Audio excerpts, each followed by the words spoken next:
Role of our marriage counselor. So we're a little bit trying to figure out whether our task here really is to repair our relationship, whether it is really learning to just live with the status quo, or whether we're really prepared to move on to a better, deeper, stronger relationship. That's really kind of the goal of this panel. I mean, we really are trying to focus in this session on imagining a better NAFTA. Whether we like it or not, the door has been opened to another negotiation of the NAFTA with our USTR, Robert Lighthizer, saying as these talks opened up that in his view, the NAFTA needs more than a mere tweaking, more than a couple of updated chapters, that there are a whole lot of issues that need to be addressed. So the idea behind this panel is to really go beyond just what are the governments putting on the table, what is actually everyone's position, to actually imagine what should a NAFTA 2.0 look like. If we could achieve a much better NAFTA, what is it? What makes it better and why? To start off with, I'm going to turn to Chad Bown to start this conversation. Chad is a senior fellow at the Peterson Institute of International Economics, and I will note is a partner in crime with Sumaya Keynes in producing a podcast called Trade Talks that I would highly recommend to all of you. I guarantee you it is more entertaining for your ride home than the radio, so do tune in to his weekly podcast called Trade Talks. Chad comes to the Peterson Institute after a number of years as one of the senior economists at the World Bank, where, among other things, he put together a fantastic database, for those of you that are really into it, on anti-dumping and countervailing duty measures around the world, among many other things. He's taught economics at Brandeis and other places. So, Chad, let me start with you. I mean, many people that sort of favor the NAFTA will point to the NAFTA as creating this world's largest free trade area, the linking up of 450 million people, a combined GDP of $20 trillion, annual trade last year of more than $1.15 trillion between the three economies. But what are we missing? What are the 3 or 4 things that you believe, again, looking outward to the future, that could be changed about the NAFTA that would make the biggest difference from an economic perspective? So thank you for the kind introduction. And yes, our Trade Talks podcast with Sumaya, our desire is to make trade policy great again. So, so everybody, please do have a listen. So I think you've hit the question right on the head. I think you asked for three or four points. As I'm sort of thinking about the answer, I think there's really, I'm going to structure my answer in 2 ways. There are the things that we should be doing, and that I would echo a lot of what we heard in the first panel, which is to say there are certain elements of international trade that just weren't even contemplated when we were writing the NAFTA 20, 30 years ago. So electronic commerce and digital trade is now fundamental, and we really don't have good international rules at all to deal with those kinds of things. There's obviously lingering impediments, certain barriers to trade in agriculture that are politically sensitive, but if we could get rid of them, that would be great. We heard this morning about dairy in Canada and certain subsidies and other barriers in the United States, and Mexico has some as well, so that would be another. There's gains to additional energy cooperation, border facilitation. It is true, a lot of the stuff that was in the Trans-Pacific Partnership text, I think, would be useful to sort of bring into a new negotiations in modernization of NAFTA. So that's the first half of my answer. Unfortunately, that is I think what the Canadians in Mexico would have in mind. Unfortunately, it does not seem at all as if that's what the U.S. negotiating team has in mind from what it is that we can tell. And so if that's the case, and we haven't, again, seen the text that the United States is putting forward, but we need to actually think through what some of the proposals are that they have talked about and just how detrimental they might actually be if they were to actually be negotiated into a new agreement. So the first bullet point that they have on their list is the focus on bilateral trade deficits. If you were to actually stick something like that into a trade agreement, it wouldn't work. It would not work if you're a market economy. You could try to do it if you are a state-driven economy where the government decides how much to buy and sell from what countries. But in a market economy, you can't dictate what trade balances are actually going to be. That's what markets do. And it's actually not just markets, but it's other fundamental policies as well, generally macroeconomic policy, taxing and saving policy. So that would be first. And if the United States is going to put that as their first and foremost goal on the table, then that has to be, I think, a red line for Canada and Mexico as negotiating in good faith. The second is this recent proposal that's been thrown out by the United States about a potential sunset clause after 5 years. That after 5 years you would renegotiate, or you would have to have all three countries buy in and vote for this thing. It's a non-starter. Trade agreements are all about ensuring certainty so that businesses and workers can make the long-term investments they need to have access to foreign markets. If you're going to say we don't know if that market is going to be open 2 years from now, 3 years, 5 years from now, depending on where you are in the 5-year cycle, the agreement itself is virtually meaningless. We have not seen that type of a clause in trade agreements before. Again, that's something that Canada and Mexico would just probably have to say, we can't live with that kind of thing. The rules of origin that have been proposed, especially in automobiles, that are extraordinarily draconian. 85% NAFTA rules of origin, potentially 50% American content.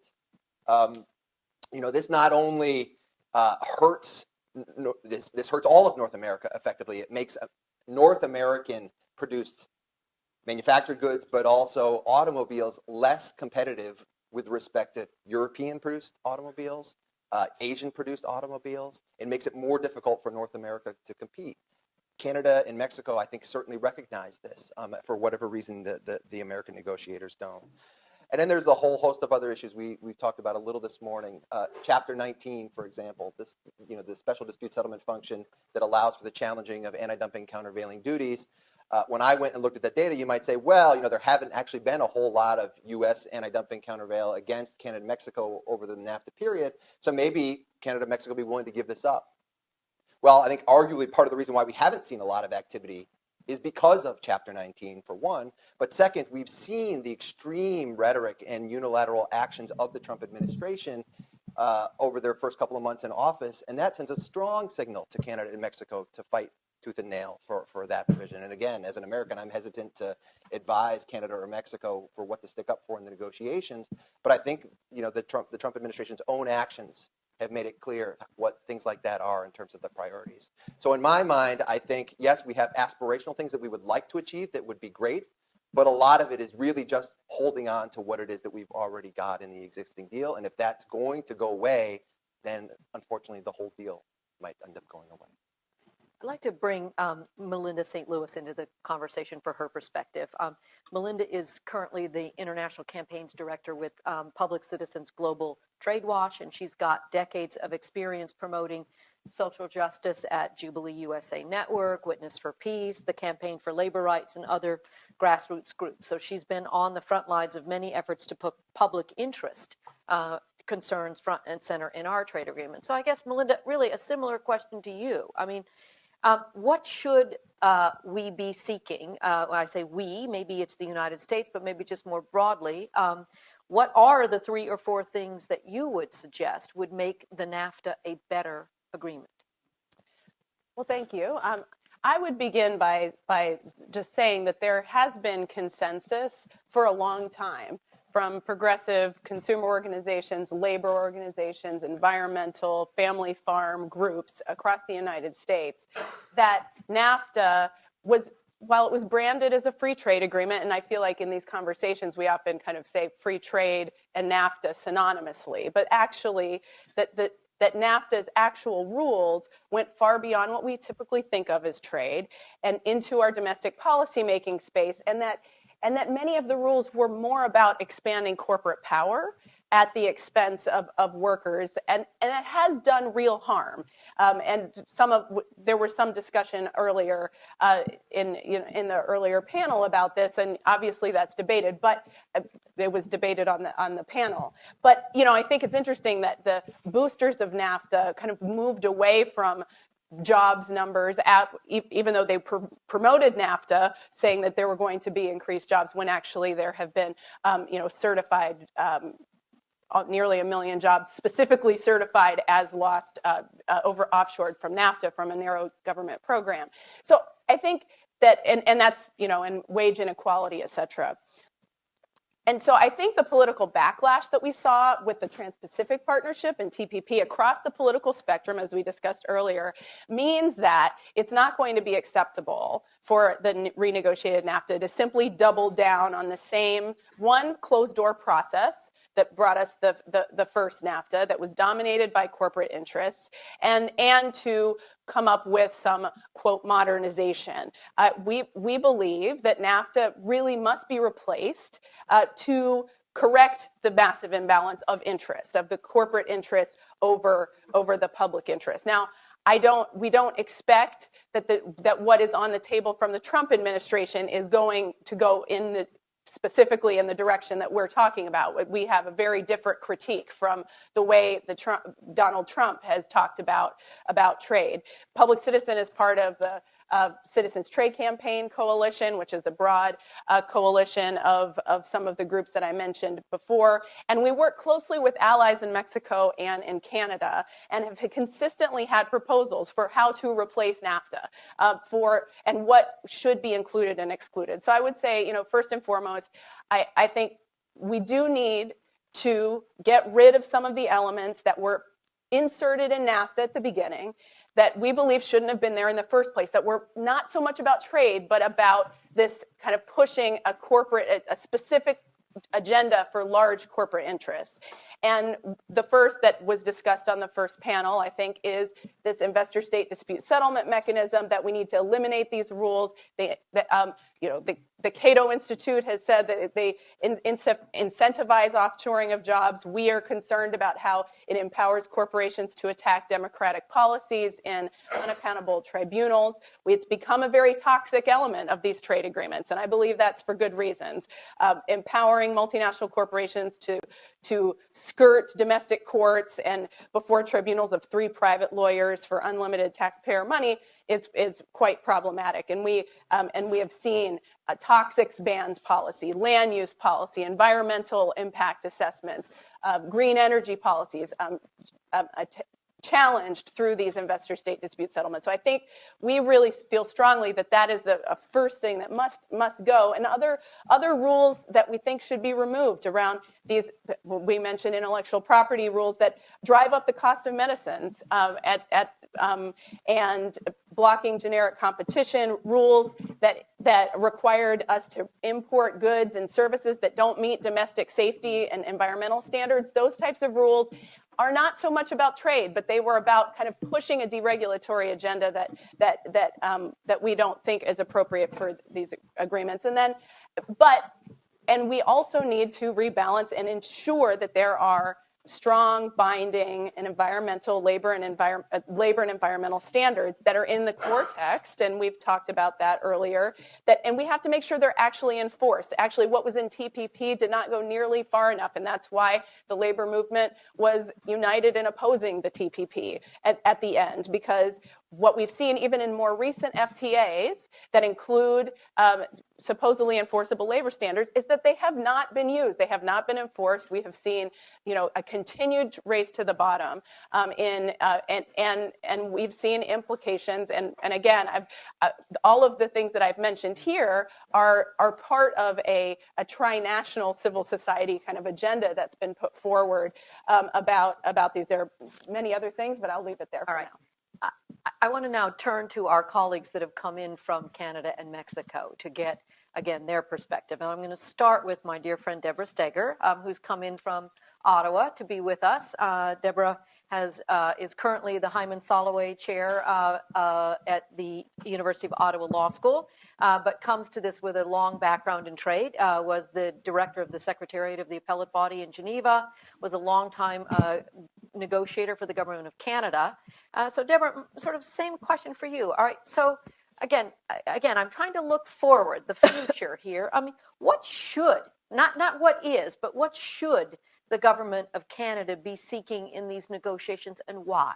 Why would that make the NAFTA better from the perspective of Canada? Well, the NAFTA has been working very well for Canada. And so what Canada is looking for, and what I think Canada is looking for, is really a modernization and improvement, more security and predictability, and an improvement rather than rollbacks and more protectionism. So what are the important issues? Well, on rules of origin, this is something that's already been mentioned by Chad. The rules of origin in NAFTA are already more restrictive than other free trade agreements that have been negotiated more recently. The TPP is a good model, and we should look to that as a model. It allows for accumulation within the NAFTA, and I think Chad has already addressed rules of origin very well, so I won't go into that. Government procurement is also very important to Canada.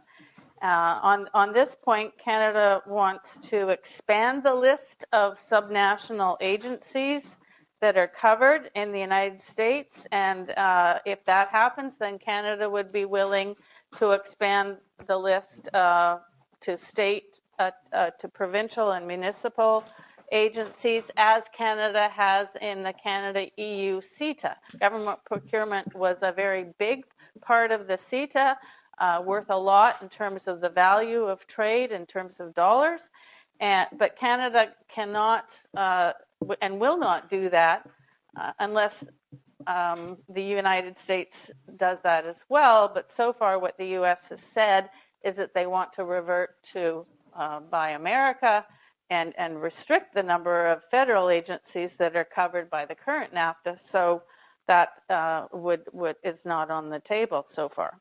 Temporary entry. Currently, there is a short list of recognized professions that are allowed visas, very simple visas for temporary entry at the border. In the Canada-EU agreement, it's a much broader list, and so it would be really good.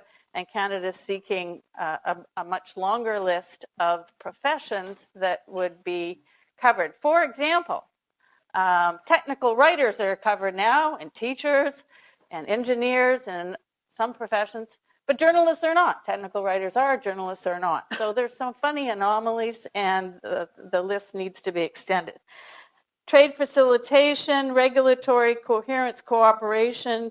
Regulatory coherence cooperation in the TPP and the CETA and other more recent free trade agreements, the parties have gone way further than they did in the NAFTA, and this is a major barrier to trade and to businesses being able to have the security and predictability that I talked about. So this is a very important area. Investment. We've heard people talk about investment on this panel, Melinda has, and the previous panel. Canada and EU did something very important and very progressive in the CETA because they are very like-minded. Canada and the EU were very concerned about guaranteeing governments' rights to regulate in the public interest.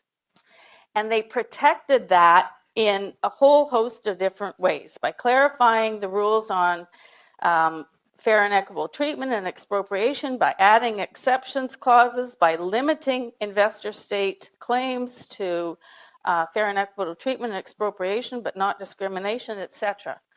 So there is now a balance in the CETA, as there is not in any other investment agreement or investment chapter of a trade agreement, that really protects, I think, very strongly governments' rights to regulate in the public interest. And this is something that the Canadian Foreign Minister has stressed that she wants to see in an investment chapter with the United States.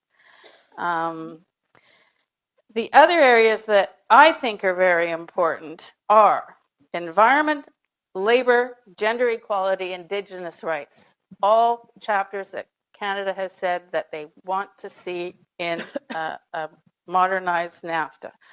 Why are these important? Well, they're important for the reasons Melinda has stated. These are the trade and areas that are very important in the new economy. They just are. Even in the NAFTA, there were side agreements on environment and labor, In the NAFTA, there was a provision that said that the multilateral environmental agreements, the CITES, the Basel, etc., took precedence over the NAFTA. There was a recognition that to the extent that there were environmental trade agreements, they were very important. They took precedence over the NAFTA. In the WTO, what are the cases that come up all the time? Renewable energy, right? And the problem in the WTO is that there are not rules on climate change, trade and climate change. In the free trade agreements, the U.S. for many years now has had labor provisions and environment provisions. The CETA has more far-reaching environment and labor provisions than the U.S. has ever had. Indeed, in the CETA, the Canada and EU have agreed that the parties will comply with their international obligations under the International Labor Organization and under multilateral environmental agreements. They feel that this is very important. Canada wants to go further, and I think this is very important with respect to gender equality and also with respect to Indigenous rights. This is very important because there are, and we all have to recognize, a wide range of stakeholders in the global economy. And as Melinda said quite rightly, they're not just corporations. They're also civil society and other interest groups that are affected by trade and by globalization. And there are other international agreements that affect trade. And those concerns and those policies also have to be incorporated, and those interest groups have to be recognized in these agreements. And for that reason, I think that these chapters have to be included. So with that, okay, perfect. I was going to say, because I do want to then You were going to move cut me our off. conversation, exactly. And last but certainly not least, I want to bring in the Mexican perspective. And to do that, I'm delighted to turn to Antonio Ortiz Mena, who is currently a senior advisor at the Albright Stonebridge Group. But many of those of us in the trade community have known Antonio and his work for many years, as he really was the voice of sort of economic reason coming out of the Embassy of Mexico. Always very eloquent in helping us understand the Mexican economy and the implications of trade, investment, and finance. He served as the head of economic affairs here in Washington. Before that was a research economist at a think tank in Mexico, and started his career in many ways, I think, is a child, if you will, of the NAFTA, or certainly a professional of the NAFTA. So I guess I want to turn to you and say, again, recognizing Mexico didn't ask for these negotiations. They didn't ask for the NAFTA to be reopened, but nonetheless, we are where we are. The door has been opened. What would you recommend how should NAFTA be changed to make it a better agreement for Mexico? Thank you, Jennifer. I must say that I'm speaking now on behalf of Antonio, not the Mexican government or ASG. I'm no longer a diplomat, so I will not be diplomatic. Okay, I'll just speak my mind. First of all, a plug for the Peterson Institute. So I wrote a chapter for a publication edited by Fred Bergsten and Monica DeVolt, where I give my views on what a bad NAFTA would be from my perspective, a Mexican, not the Mexican, but a Mexican perspective, and what a new good NAFTA would look like. So let me just sketch out a few ideas. First of all, I think that Mexico should push for greater trade and investment integration, not less. We did not choose to be the neighbors of the U.S., but we are where we are, all right? So I think in the previous panel, someone mentioned that Mexico threw in its lot with the U.S. Well, we are the neighbors, okay? We are where we are. Mexico, for many decades, tried to diversify its trade and investment relations.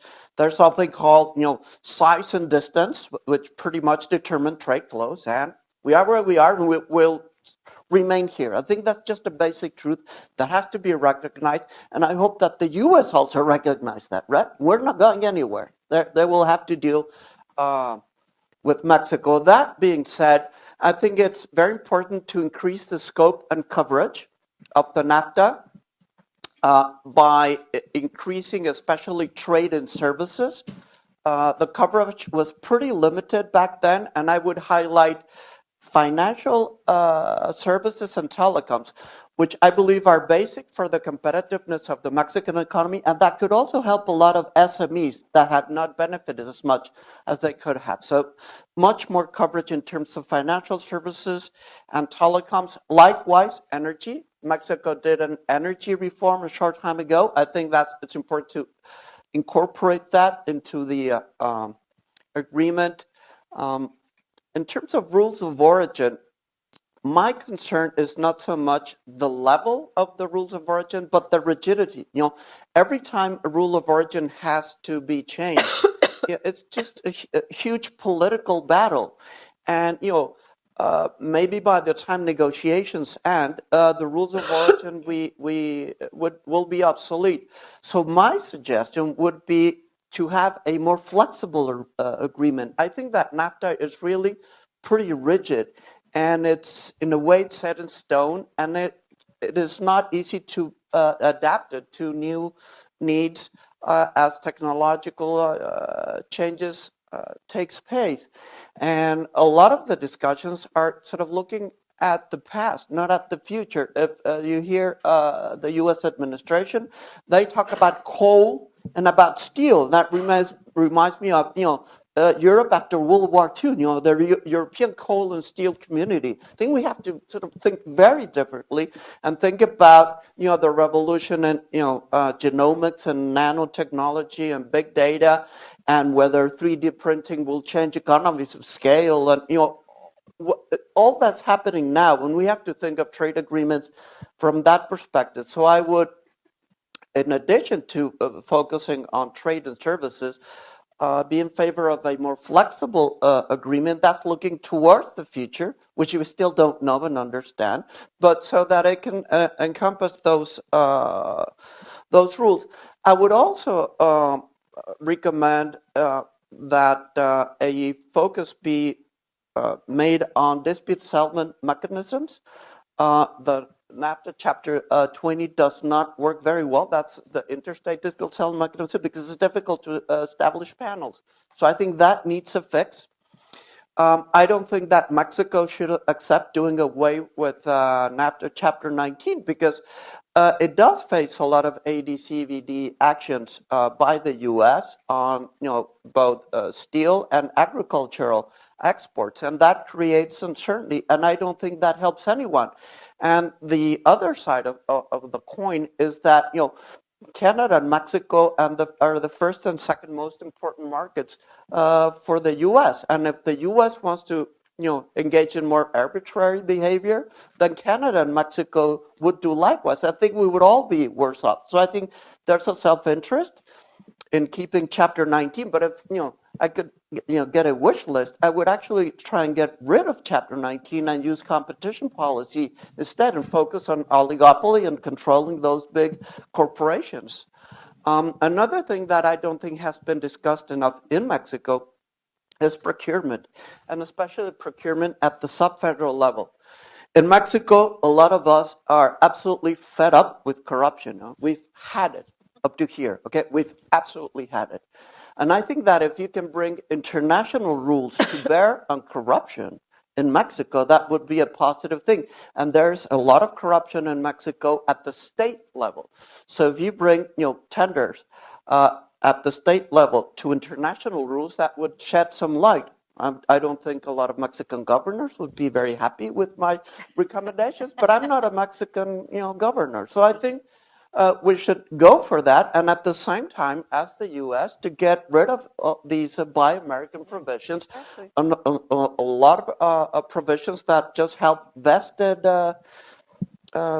interests. And with that, I would leave it. I'd love to pivot a little bit to your Okay. comment about if what we've just heard, Yeah. if you will, from our panel is sort of what is the good NAFTA. Yeah. I just want to pivot a little bit to let everybody comment a little on then, therefore, what's the bad NAFTA? In other words, what should be the red lines, if you will, for Mexico, for Canada, for the United States, where we should not be taking the NAFTA. So maybe I'll let you start, since you've just finished with a beautiful rendition of what is the good of the NAFTA. What would a bad NAFTA look like? Okay, I'll do the bad, and then we'll do the ugly, right?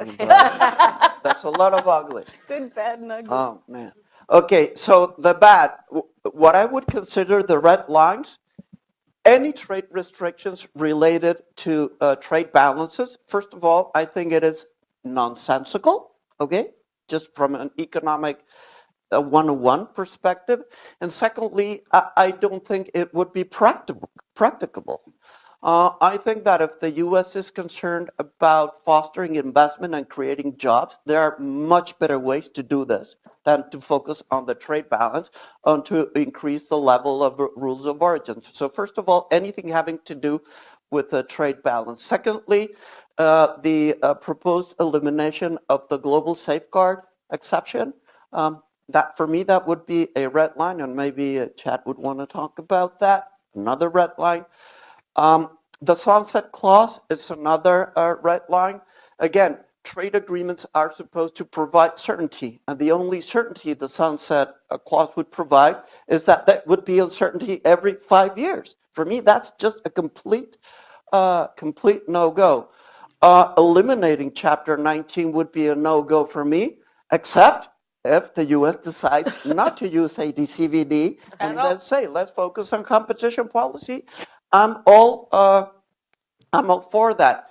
I'm not terribly concerned about currency manipulation provisions insofar as those provisions let central banks do what they need to do and to hedge against speculation and all that. I'm not terribly concerned about that, nor am I concerned about bringing trade and environmental provisions into the general dispute settlement mechanism, which is what would happen if you bring them into the agreement and not leave them as a side agreement. One area where I'm very concerned about the labor has to do with the wage levels. In my view, there are three different issues that should be distinguished when we're talking about the labor component of a new NAFTA. First of all, the commitments, ILO commitments and their equivalent, and domestic labor laws. And I think that domestic labor laws should be, transparent, empower workers, empower unions, provide for clear and reliable labor dispute resolution. That's fine. I think it's okay to bring it into the general dispute settlement mechanism. Where I don't think it's okay is to discuss about specific wage levels in another country. I think that's a sovereign issue that has to be decided by each country, but I don't think that Mexico should be focusing on, not very high wages as a competitive advantage. I'm not saying it's a policy, but de facto, wages are pretty low in Mexico. What would I do there? I would try and bring transparency to see how productivity has been increasing in Mexico and to see if wages are keeping pace with productivity. If there's a gap, there should be a naming and shaming, but I don't think that there should be sort of a regional body setting specific wage levels. And lastly, I completely disagree with having national content rules. First of all, I think that could be inconsistent with WTO commitments. And secondly, I think they would not be practicable. As it is, and another paper published by the Peterson Institute mentioned this, a lot of auto parts companies in North America are already trading under WTO rules. So they would rather pay a low tariff and forget about the 62.5% regional rule of origin. Now imagine if you had an 85% regional rule of origin and a 50% US content rule of origin, then companies will just ignore NAFTA. So I would be dead set against that. Excellent. Thank you. Melinda, President Trump has said that if the NAFTA cannot be improved, the U.S. should withdraw. What issues would the failure to reach an agreement on, in your mind, justify the withdrawal from the NAFTA? If we can't get it, what then is a fair basis to say the alternative of withdrawing is the better option? I would start by, I think I mostly will answer it, kind of have a political answer to this, but I would begin by saying that from the consumer perspective, our first option would be to really work to have a replacement of NAFTA, as I said before, that has rules that actually work for workers and consumers in a way that we feel the current NAFTA does not do. But we would say that actually no NAFTA would be better than the status quo at this point, probably. We don't share the critique, as I said before, that President Trump has, and don't agree that Mexico's been the winner of NAFTA. I mean, we really see this as large multinational elites in all three countries benefiting at the expense of the public interest in many of the rules. But I think that, so I wouldn't presume like what might justify the withdrawal in his mind, but I think that the choice really politically in the United States is between a significantly different NAFTA and no NAFTA. It's not between the status quo NAFTA and no NAFTA. And I say that because I think the fate of the TPP in the Congress, U.S. Congress, is illustrative there. You know, the TPP was the top priority of the White House at the time. Republican leadership were supportive. The Chamber of Commerce was putting a ton of money and energy into trying to pass the TPP, and it never could get a majority in the U.S. Congress over months and months. And I think that is because it doubled down on and expanded many of these problematic rules on investment, procurement, intellectual property, financial services, et cetera, that Democrats in Congress had been clear for years actually were unacceptable. So it was the vast majority of Democrats in Congress did not support the TPP. And that was paired with a group of Republicans who, like Trump, have a more of a nationalist, economic nationalist kind of bent. And so that there was no majority to pass the TPP. And that was part of what led to both the Democratic and Republican candidates coming out against TPP.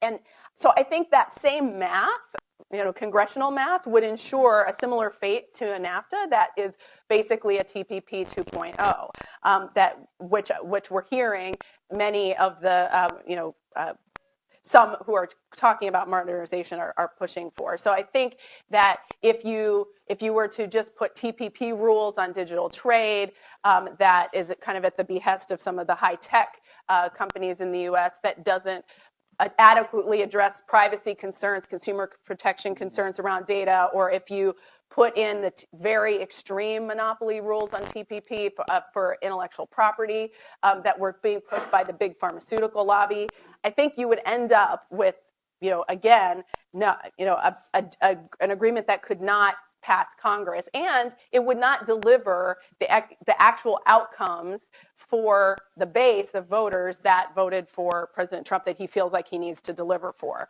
Like, there has to be major changes to that. So I think you would end up with a withdrawal in that situation. So I think the question is, do you? And some of the things that are on the table that have been discussed are going to very much upset the Republican leadership as well. So what's the area?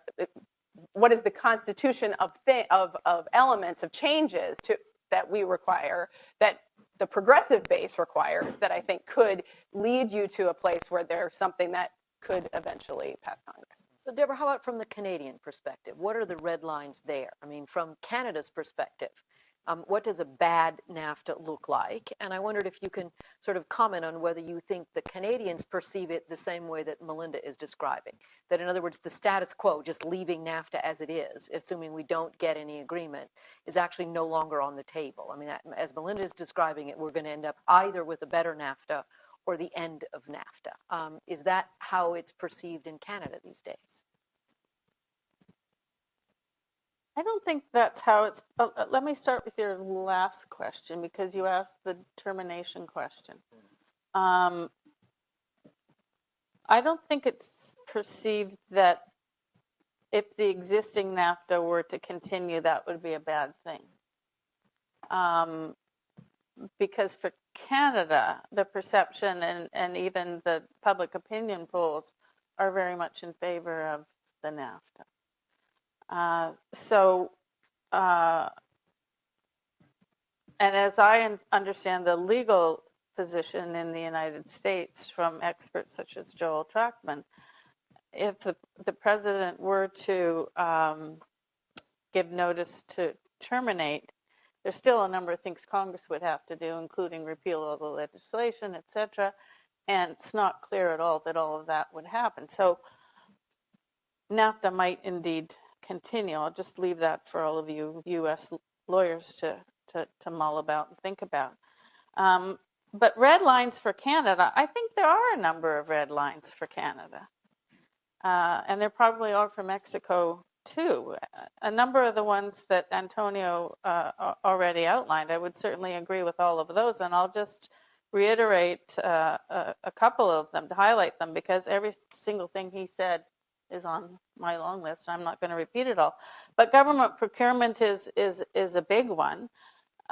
If the United States continues to insist on what President Trump has said, and that is that that he wants to expand or to shrink the list of agencies, federal agencies that are currently covered by not only NAFTA but the WTO, because those agencies are on the WTO list for the United States.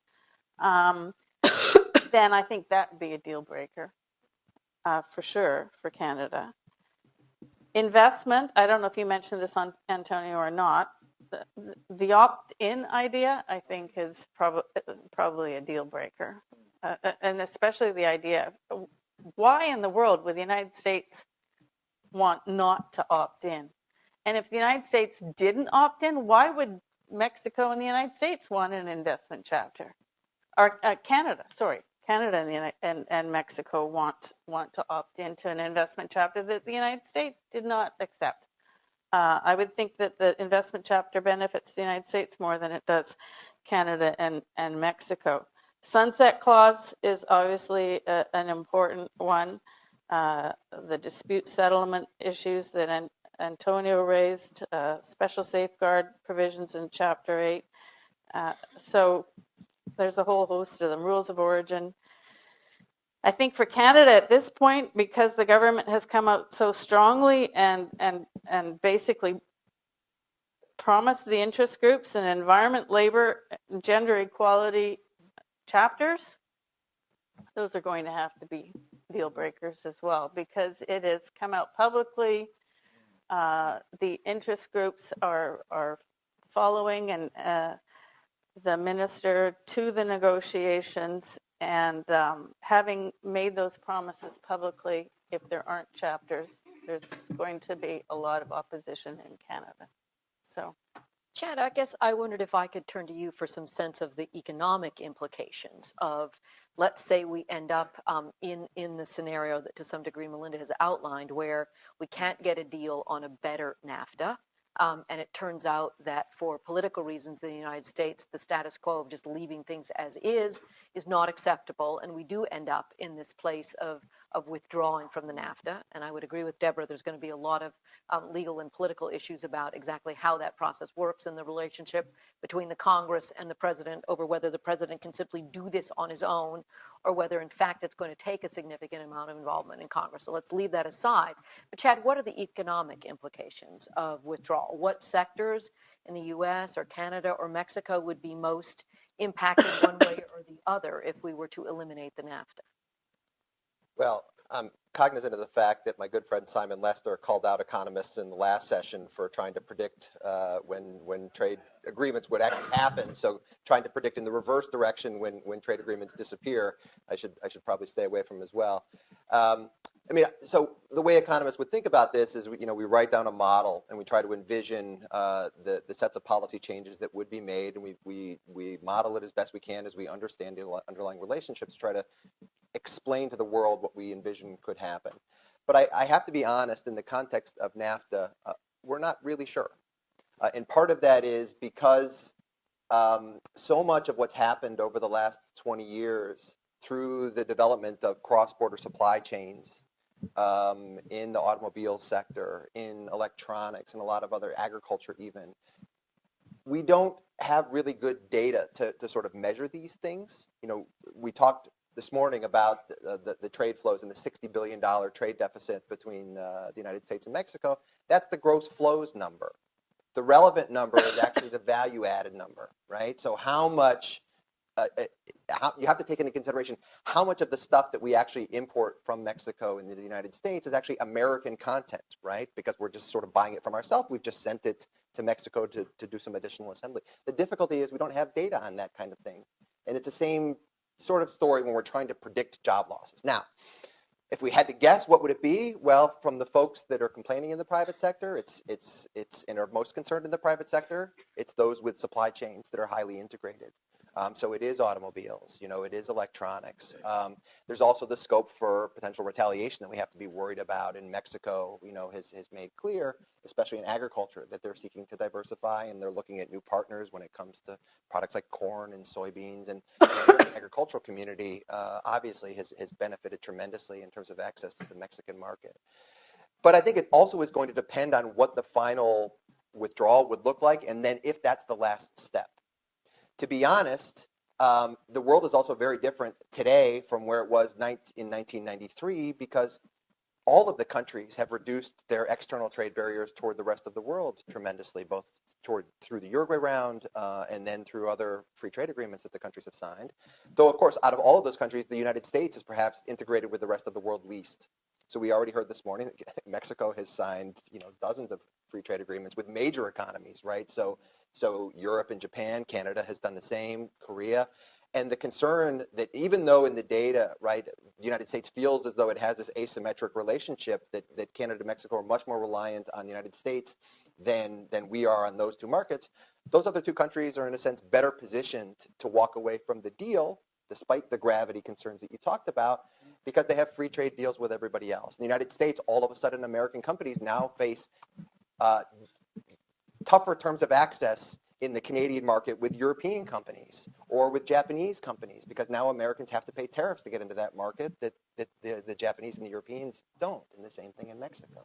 So I think this is a much more complicated, I don't want to put actual numbers on it because Simon will get mad at me, but I do think that there's a lot of uncertainty there, but it's probably, disruptive certainly, but more complicated even for the United States side than we can certainly recognize right now. All right, I want to close out a little bit of our discussion before I turn to you in the audience. So I do recommend that all of you out there start thinking about the questions that you might have about where the future of NAFTA ought to be taking us, to sort of try to put it in the final analysis in a little bit of the context. Because obviously the reason that we're having this discussion about the NAFTA and the reason that we're even sitting here today thinking about it is partly because the door's been opened. I mean, the United States has insisted on a renegotiation, but partly, it does stem from the fact that at least it has been put at NAFTA's feet. A lot of the concerns over globalization sort of writ large. I mean, whether or not the NAFTA has itself caused these trade losses, job losses, whether the NAFTA itself is the cause of trade deficits that the United States runs with Canada and Mexico, whether NAFTA itself has some role to play in the malaise that we're feeling in the Rust Belt, et cetera. And yet we counterbalance that with a lot of the arguments that we've heard about, no, actually a lot of it, to the extent that there's concerns, it's laid at the feet of technology or productivity, or it changes in our lack of support for labor training and worker benefits, et cetera. So I guess I want to step back and sort of have you all reflect a little bit on sort of what fairly can be laid at the feet of NAFTA versus what really ought to be done in a future NAFTA to try to address these concerns, whether rightly or wrongly, that are currently housed at the feet of NAFTA. NAFTA is to blame for. Fill in the blank. Is there something that we can do within this NAFTA renegotiation to address those kind of concerns that are currently laid at the feet of NAFTA? Melinda, maybe if you could start that conversation. Sure. The one I would also just add to the last the last discussion, that the other reality is that since 1994, the tariff levels have across the three countries, have fully integrated into WTO, and that tariff levels have gone down dramatically as well. So in terms of, I think it is very complicated to figure out what the actual impact would be, because in many cases, you're looking at very similar tariff levels with or without NAFTA because of all of the countries being part of the WTO. So that's an important piece of the discussion there. But in terms of the question around addressing a kind of a backlash to globalization, I mean, again, I think it is very important to recognize that the massive opposition, to TPP and the focus on NAFTA, it's not. I think it's wrong to just say that this is a backlash to globalization and to assume that people don't, that people in the Rust Belt just don't, are misinformed, or that they don't know, we just need to explain things better. Because I think that actually people and workers across the United States and in all three countries do have a pretty good sense of whose rules these agreements were written for, like who they were written for and who is benefiting and who is not benefiting.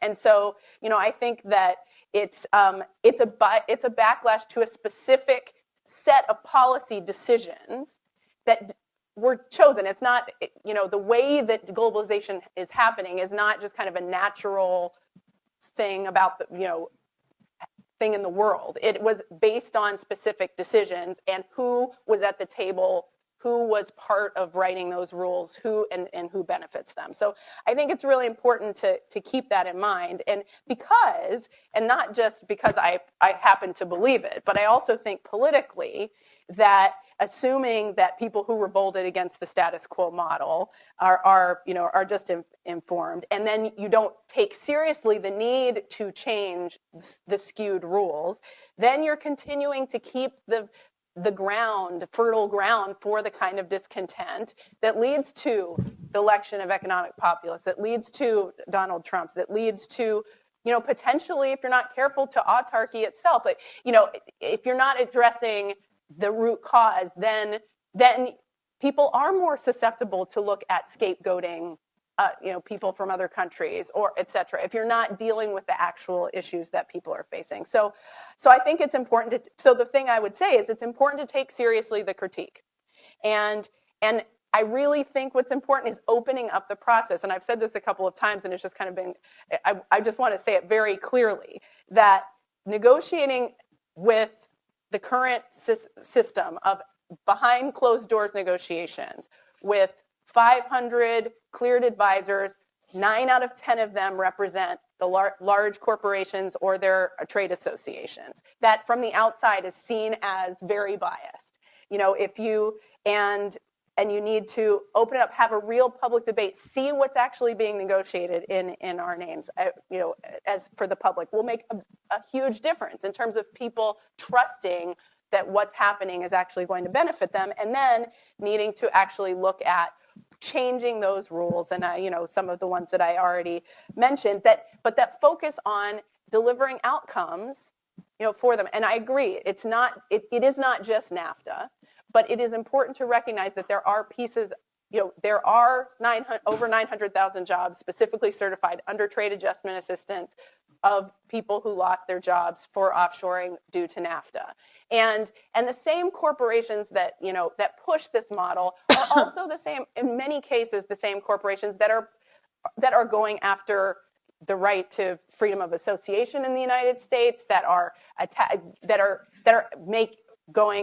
making it much more difficult to have a redistributive tax policy in the United States. So to say it's not NAFTA, but we just need to have all these domestic programs to fix it, well, that's not happening. And so we need to make sure that we have our trade policy actually does benefit and does not encourage the race to the bottom, and does address the fact that it does raise up wages, working conditions, and environmental standards in all of the countries. And so, I would just note that the backlash is not just uniquely American, as we noticed and noted in the earlier panel. In Europe, the TTIP, the transatlantic deal, was derailed in Europe because of opposition to ISDS and to these kind of corporate rules. That was a large reason for that. In Canada and Mexico, as I said, I've spent time with labor unions, small farmer organizations, environmental organizations who share a very similar critique and very much see that this model, that NAFTA, the way that it was negotiated, in whose interests, is a serious concern. In Mexico, the first day of the NAFTA negotiations in August, there were thousands of people marching in the streets of Mexico City, even though the negotiations were happening in D.C.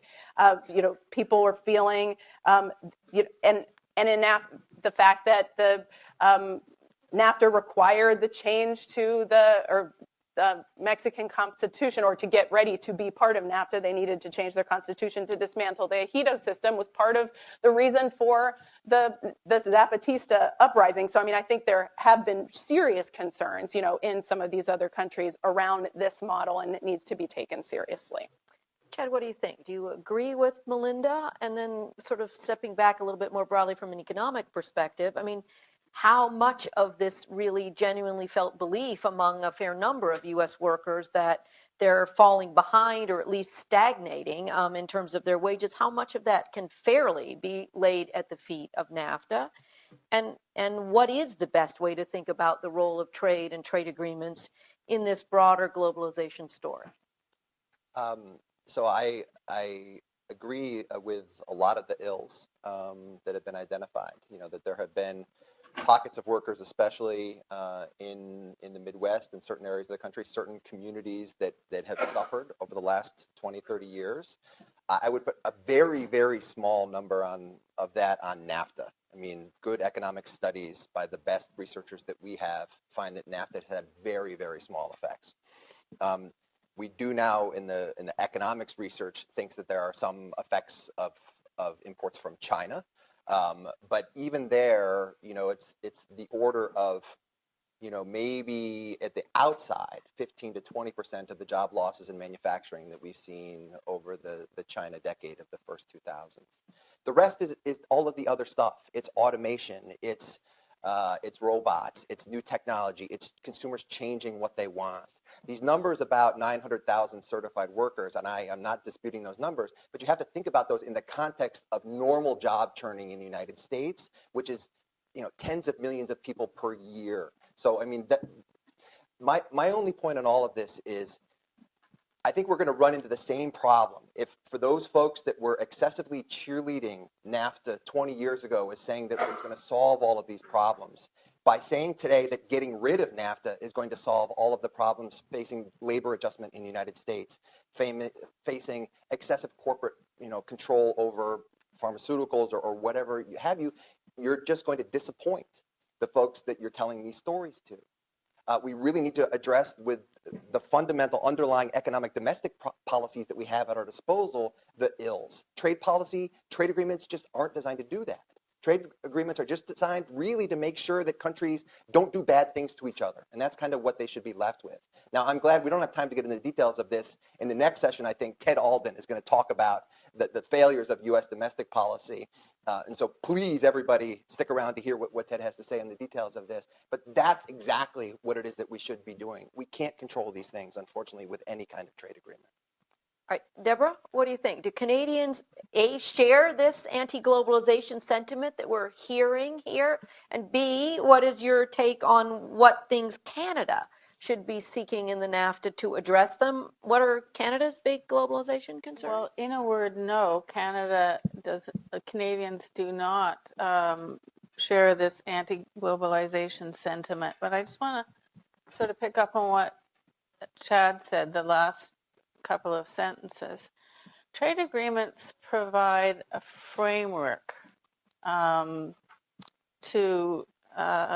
keep the peace, if you like, to prevent, as Chad said, governments from doing the very worst things, to keep them from doing, the most terrible things. But it's up to governments then to establish and create and maintain policies that do the rest. And apart from what Chad already said, it's automation, it's robots, it's a whole bunch of other things. The recession of 2008, 2009 in the United States, it hit the U.S. really hard, didn't affect Canada at all. Why? Government policy has a large part to play. And in the earlier panel as well, we saw charts about, what happened in Mexico as a result of NAFTA or government policy? Could government policy have changed that story between capital and labor? I think yes, big time. Governments can determine what labor policies are and what wages are and all kinds of other things. If governments don't take those actions, then all kinds of things change. The big difference between Canada and the United States, and I don't want to sound like a smug Canadian, but maybe I am, is that why didn't we suffer in 2008, 2009? Because we regulate the banks very seriously. We have government healthcare, we have government education. You know, we're not afraid of government stepping in and regulating, not just when there's a crisis, but all the time. And Canadians are perfectly comfortable with a large government role in the economy. When I said that, you know, Canada and the EU have a similar mindset, that's why you will see in the CETA, and I commend all of you to look carefully at the CETA, a lot of provisions that dig deeply into government regulation. And what would I think like to see, or what, you know, are Canadians comfortable with clearly in the new generation agreements?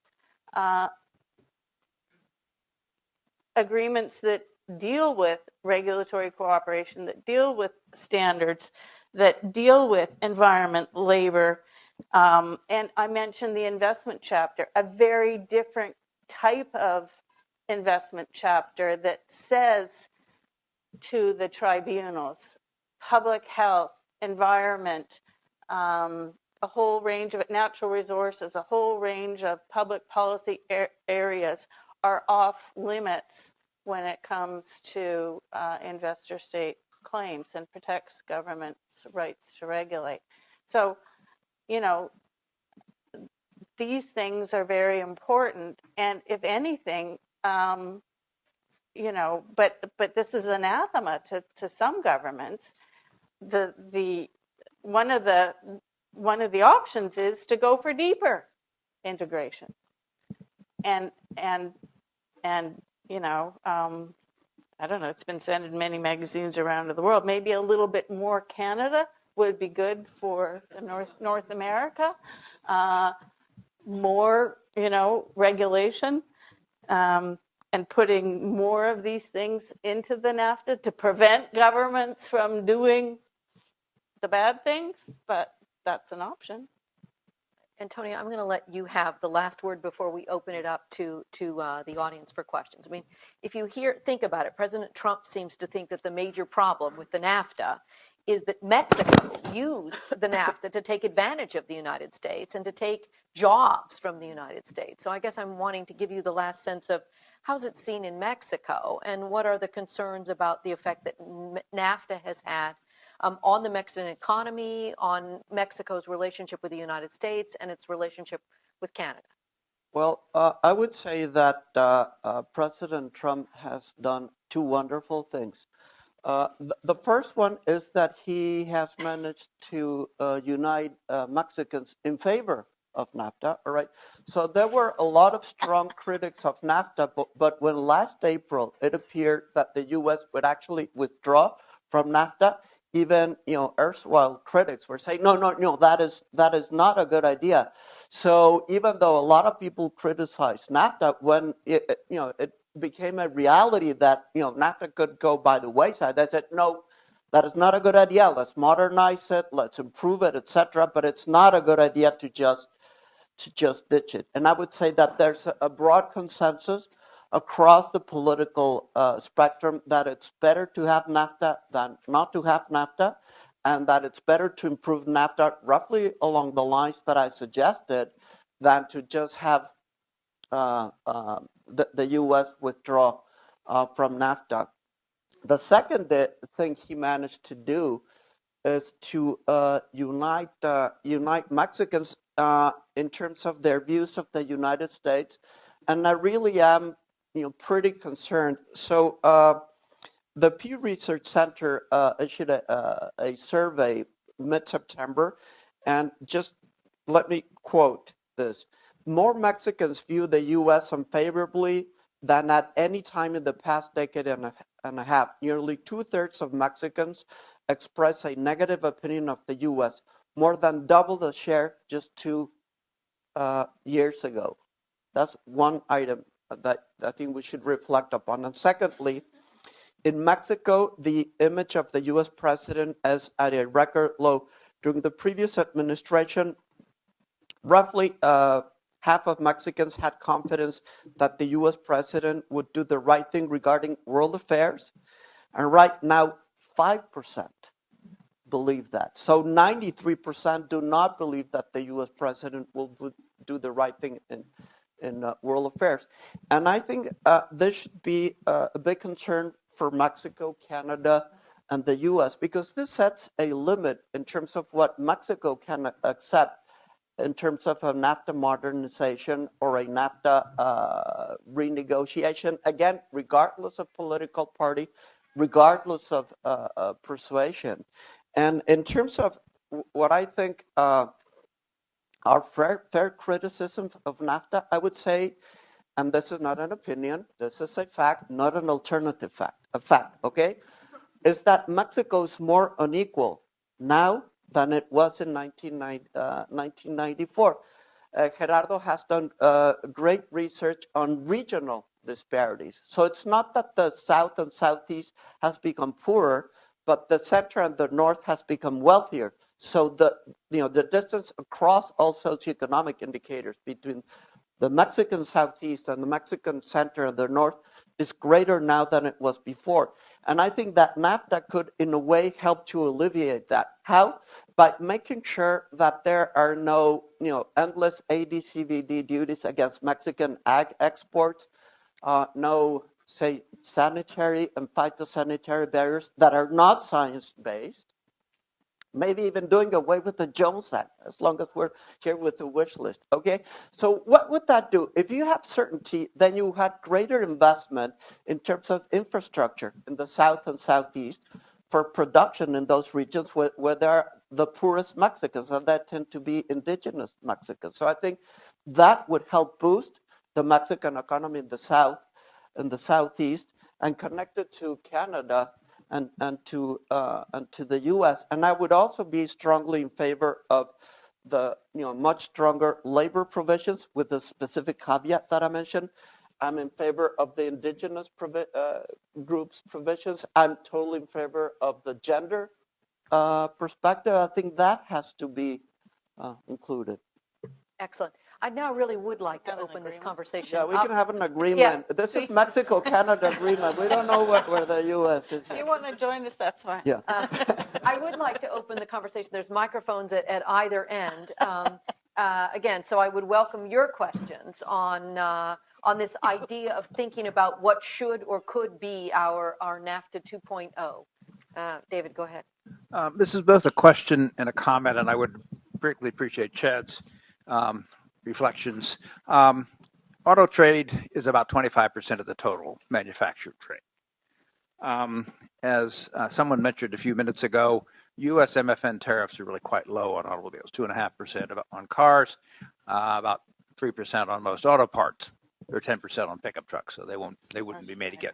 But if you assume trucks. What? 25 on trucks. Well, I'm sorry, 25% on pickup trucks. That's right.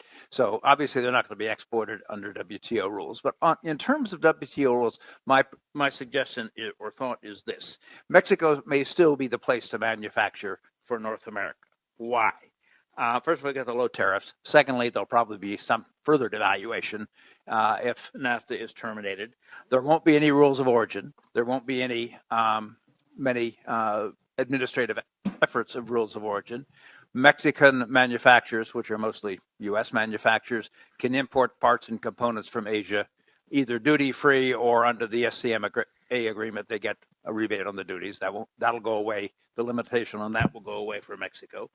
So you can have cheaper parts, the same benefits of Mexican labor, the same other benefits of Mexico, and you switch a 2.5% tariff for a devalued peso, no rules of origin, and other savings from Asian parts. So how does that overall affect the industry? Clearly, it's going to be hard on the American auto parts producers. They're screwed. And it's the 1/3 of American pickup trucks that are currently made in Mexico for export to the U.S. would disappear. But the rest of the industry, is it really that negative? I'm gonna take, actually, if I can, I'll go ahead and let Steve ask a question and then we'll move on. So we're gonna hold this. Would Mexico be better off without the NAFTA in terms of auto trade? Okay. Steve Steve. Landy, Manchester Trade. People have been talking about age before. Something dawned on me. I've been in trade policy more than 50 years. I date back to JFK and Lyndon Johnson and so on.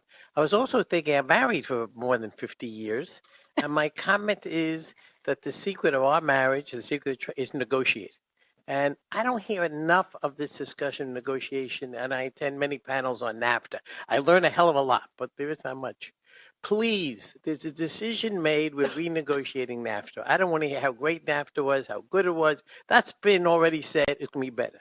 2, we have a president who is a negotiator. He's from New York. You may guess I'm from New York. The Yankees are going to win tonight. We'll see. But seriously, and so on, or at 5:00. But seriously, what I don't hear is a discussion of the issues that are on the table. Let me ask a question, for example, of Jennifer. The question of Article 19, Article 20 is dispute settlement. In the absence of Article 19, Article 20, you have appeals either to the U.S. court system or to the WTO system and so on, if we decide to let the WTO operate. I don't know. My question to Jennifer, is there that much of a difference between relying on the U.S. court system to review the decisions of the Commerce Department as opposed to a Canadian panel? I don't know yet. The point on rules of origin we just raised beautifully. We're talking about a 5% duty.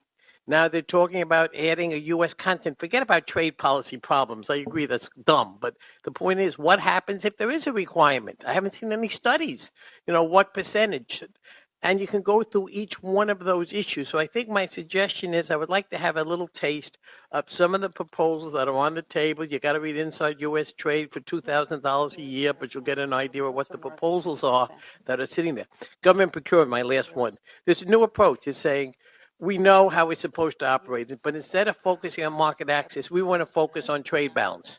So what we're now talking about in government procurement is that if Mexico is winning many contracts, Canada is, maybe there should be some limit on open procurement in the U.S. So those are kind of the way I want to focus on, maybe not this panel, but really what would happen if there were compromises made on the current proposals the U.S. have put on the table. Thank you very much.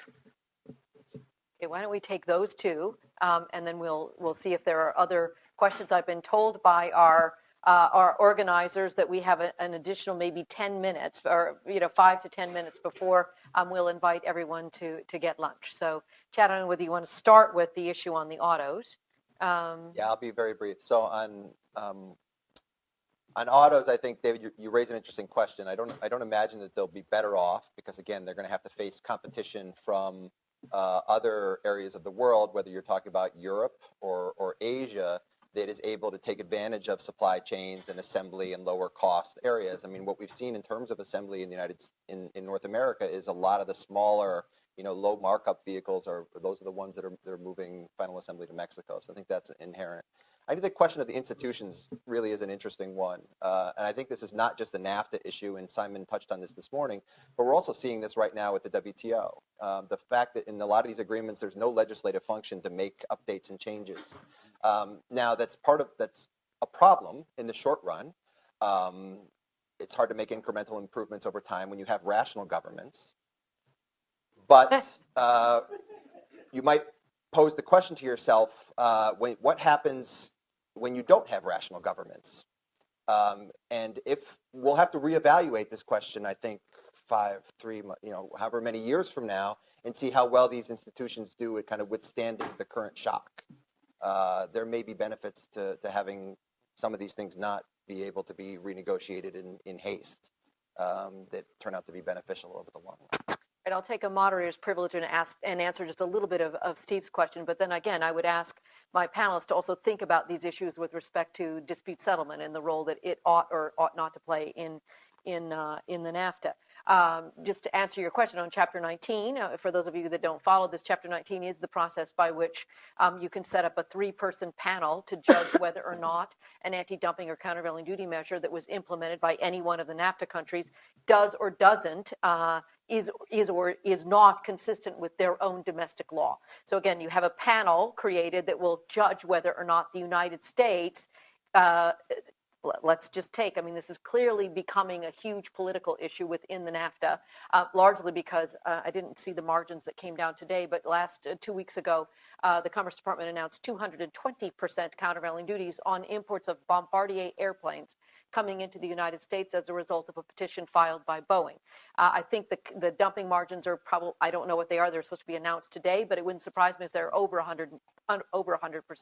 So if you start thinking about the idea that we're going to put a 300% duty on Bombardier airplanes, which is again a huge product and a huge amount of trade, and you then start questioning, so then what are Canada's options? Because obviously Canada cannot live with a 300% duty on airplanes. They won't sell any into the US market with those kind of duties. So then the question is, what choice does Canada have?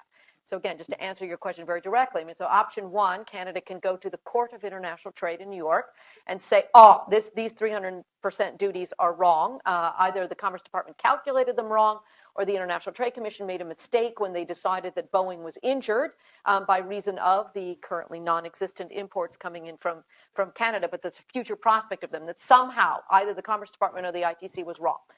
Your chances of winning at the CIT are pretty slim, because the standard review is very much, was there sort of an arbitrary or capricious action on the part of either the Commerce Department or the International Trade Commission?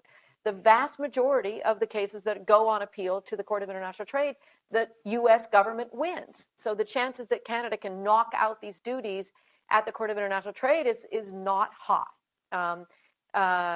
Option two for Canada is to invoke a panel under Chapter 19. There again, it's in theory the same standard of review, but it's 3 arbitrators, presumably one from Canada, one from, or 5, I'm sorry, under Chapter 19, 5 arbitrators that again are reviewing whether or not what the United States did was or was not consistent. History would dictate your chances of winning at Chapter 19 are significantly higher than they would be at the Court of International Trade, not entirely unanimous. Option 3 is to go to the WTO and to complain at the WTO that the United States' action in this particular case didn't violate U.S. law, but it violated the WTO agreement on anti-dumping and countervailing duty. What are your chances of winning in that setting? Probably over 90. I mean, most of the anti-dumping and countervailing duty complaints that go to the WTO says no. Something that was done in the course of that investigation violated the WTO's rules on anti-dumping and countervailing duty. What's the problem on just saying, well, everybody should just go to the WTO? Huge backlog right now at the WTO. I mean, you're waiting 2-3 years to get lawyers that can work on your case. You won't get it adjudicated for a good 4 or 5 years at this point in time.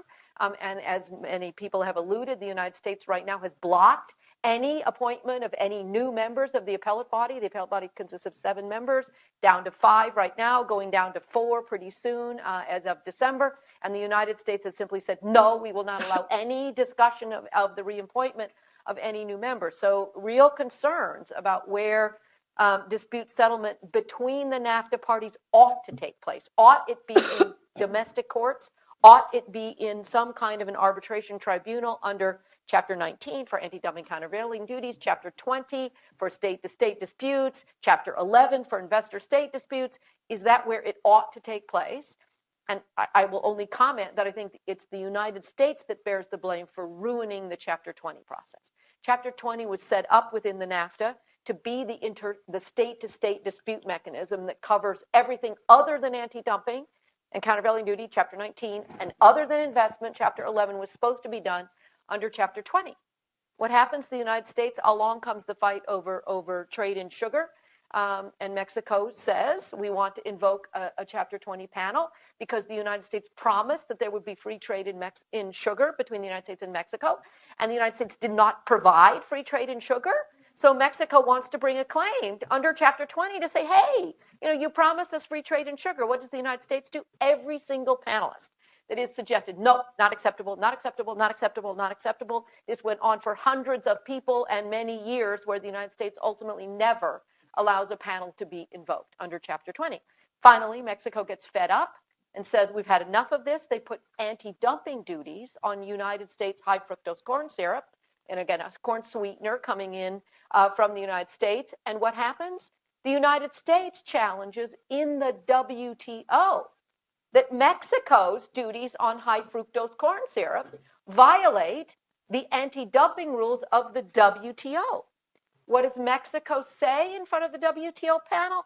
The whole reason we're here is because of the NAFTA and because the United States doesn't allow free trade in sugar as they promised under the NAFTA. And what does the WTO panel say? NAFTA? What NAFTA?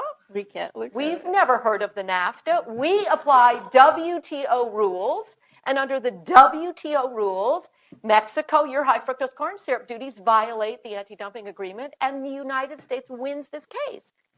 Okay, so there is a serious conversation that needs to occur about where and when and under what auspices we need to engage in dispute settlement. Because it matters sort of what forum it's in, and it matters what law gets applied, and it matters what standard of review everybody judges these disputes over. So I apologize for going way overboard on my moderator's prerogative, but only to say that I think it is really important that this whole conversation about where and when the dispute settlement occurs needs to take place, and it needs to take place within the context of the NAFTA and within the context of the WTO. And I now see Simon has stood up for our, we'll give you the last sort of question, and then I promise I will let my colleagues weigh in. It's sort of a question, but honestly, it's really a comment. I just wanted to push back, Jennifer, a little bit on the CIT thing. So my colleague Daniel Eikenson and I have both been interested in this and trying to figure out what does the data actually show about how NAFTA Chapter 19 panels compare to CIT decisions. And we've only made a little progress so far, but I know that he had looked at sort of the past year of CIT cases, and I'm pretty sure, I mean, I have to check numbers, and we can talk about it later, that he found that regardless of whether the domestic industry had appealed or the foreign industry had appealed, the CIT reversed about 40 to 45% of the time.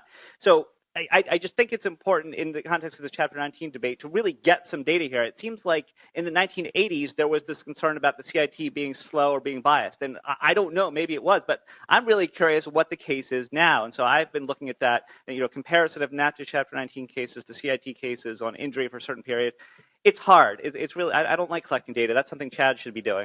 But we're working on it. But I do think we need the data on exactly what happens at the CIT before. And I also don't think that going to NAFTA Chapter 19 really solves the problem. You're still going to, the fundamental problem here is the anti-dumping countervailing duties, determinations. I don't know if NAFTA Chapter 19 can really fix it. So that was my comment, not really a question. And I'll only say, first of all, I will look forward very much to reading this study, and I would encourage it. And the only add I would make is to look at what does the CIT do, because most of the time it is simply a remand to the Commerce Department.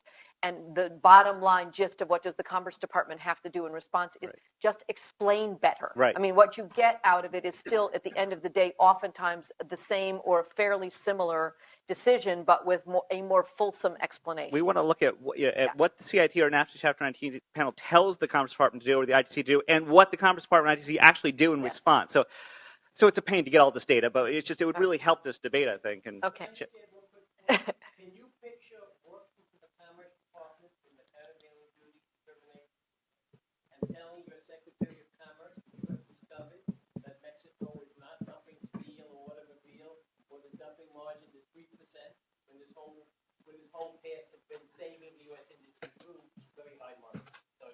Right, and I am going to now, I promise, I'm going to stop as our moderator to say anything more and ask my panelists if they have comments on this dispute settlement aspect of it. Just one quick point on Simon. So I think that's a great project, Simon. Good luck collecting the data. I guess what I would say, though, is it could very well be that if the Court of International Trade is behaving better than they were in the past, that some of that may be because of the competition they face from Chapter 19. And so the answer might not be that, well, if we take Chapter 19 away, the CIT will continue to do the right thing, right? So just let's not draw too quick a policy implication from that. Antonio. Yes, on the dispute settlement, I would say it is very important also for the question on the autos.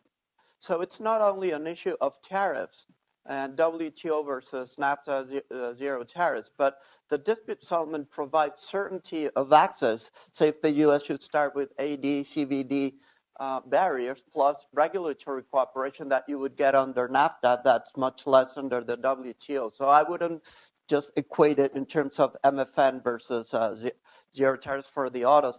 And in terms of the dispute settlement, I think that Chapter 11 and Chapter 19 are ways to make governments accountable rather than to just super empower corporations.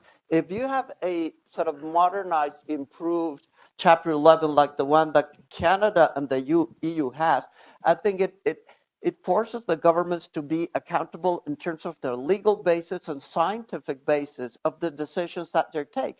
Otherwise, they might just be caving to domestic pressures, to big corporations, which is exactly what you're trying to avoid. So I look at this differently. And just lastly, in terms of the negotiation question, this is not a real estate deal, right? We're not buying a building on Fifth Avenue to, make it big and beautiful, okay? These are national sovereignty issues. Emotions get in the way.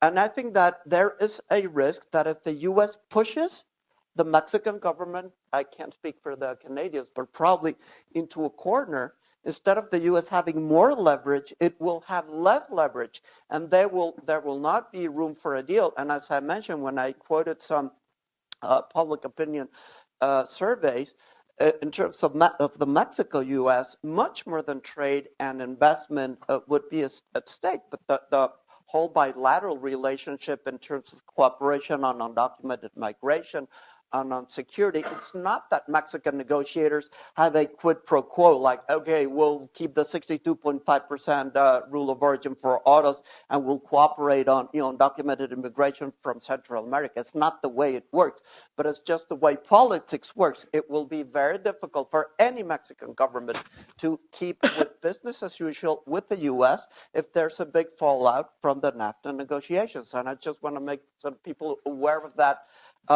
It's another uncomfortable truth. It's not Gore's, but it's an uncomfortable truth, all right? Deborah, and then I'll let Melinda have our very last word. I want to make a point about where I would like to see some empirical work by the Cato Institute or the Peterson Institute or any institute. And that is on the degree of integration that has taken place as a result of NAFTA. And I think this is reflected in the cases. If you look at anti-dumping and countervailing duty cases, for example, you will discover that you won't find, I don't think, any. I may be wrong. There may be one or two, but I don't think there have been any, hardly any, in the last 5 years or more, cases that have been taken in Canada against imports from the United States, anti-dumping countervail. There have been very few cases, only a couple of notable ones, literally in the last couple of years, softwood lumber and now aircraft, anti-dumping countervail against Canadian imports into the United States.